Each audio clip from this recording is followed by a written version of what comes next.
আসসালামু আলাইকুম। আজকে বরাবরের মতো নতুন আরেকটি রেসিপি নিয়ে চলে এসেছি। আশা করছি আজকের রেসিপিটা আপনাদের খুবই ভালো লাগবে। ভালো লাগলে প্লিজ ভিডিওতে একটা লাইক দিয়ে দেখা কন্টিনিউ করবেন। এখানে আমি 1 কাপ পেঁয়াজ ব্রাউন কালার করে ভেজে নিয়েছি। এখন এর মধ্যে একে একে মশলাগুলো দিয়ে দেব। দিয়ে দিয়েছি আদা রসুন বাটা, জিরে বাটা, এলাচ বাটা। এখন দিয়ে দিচ্ছি সামান্য পানি, না হলে মশলাটা পুড়ে যাবে। এখন দিয়ে দিচ্ছি মরিচের গুঁড়ো, হলুদের গুঁড়ো, দিয়ে দেব সামান্য লবণ। আপনারা আপনাদের পরিমাণ অনুযায়ী মশলাগুলো ব্যবহার করবেন। এখন আগে থেকে মুরগির যে বুকের মাংসটা হয় সেটা ব্লেন্ডার করে রেখেছিলাম আমি, সেটাই দিয়ে দিলাম। আপনারা চাইলে কিমাও করে দিতে পারেন ছুরি দিয়ে। আমি একেবারে ব্লেন্ডার করে দিয়েছি। এখন এটাকে নেড়েচেড়ে একটু রান্না করে নিতে হবে। দিয়ে দিচ্ছি সামান্য পানি, যাতে মাংসটা ভালোভাবে সিদ্ধ হয়ে যায়। প্রথমে মাংসটা একটু শক্ত হয়ে যাবে, পরে নাড়তে চাড়তে এটা একদম পারফেক্ট হয়ে যাবে। এখন ঢাকনা দিয়ে ঢেকে রান্না করে নেব 6 থেকে 7 মিনিটের জন্য। তো দেখুন এ পর্যায়ে পানিটা কিন্তু প্রায় শুকিয়ে এসেছে। নেড়েচেড়ে আমি আবারও একটু ঢাকনা দিয়ে ঢেকে রেখে দিচ্ছি। তো এভাবে রান্না করে নিতে হবে। এখন দিয়ে দিচ্ছি সস। এখানে টমেটো সস দিয়ে দিচ্ছি 2 চা চামচের মতো। একটু নেড়েচেড়ে নিচ্ছি। এখন দিয়ে দিচ্ছি চিলি সস 2 চা চামচের মতো। এটাকে একটু নেড়েচেড়ে মিশিয়ে নিয়েছি। তারপর এখন দেব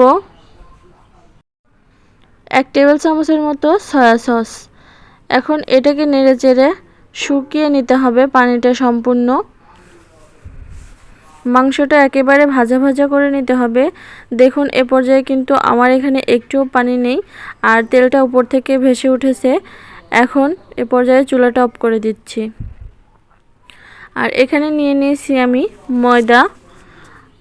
এর মধ্যে দিয়ে দিচ্ছি পরিমাণ মতো লবণ, আর দিয়ে দিচ্ছি 2 টেবিল চামচের মতো তেল।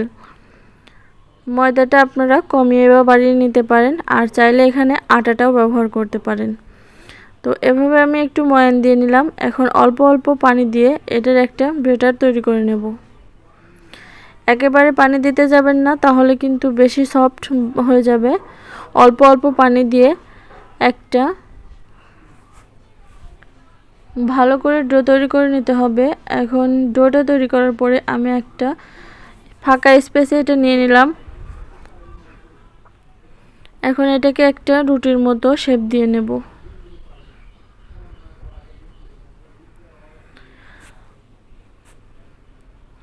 এমনভাবে রুটিটা বেলতে হবে যেন বেশি মোটাও না হয়, আবার যেন বেশি পাতলাও না হয়, সেভাবে রুটিটা বেলে নিতে হবে। তো এই যে দেখুন এইভাবে করে আমি রুটিটা বেলে নিয়েছি। এখন এটা একটা ছুরি দিয়ে এভাবে কেটে নিচ্ছি।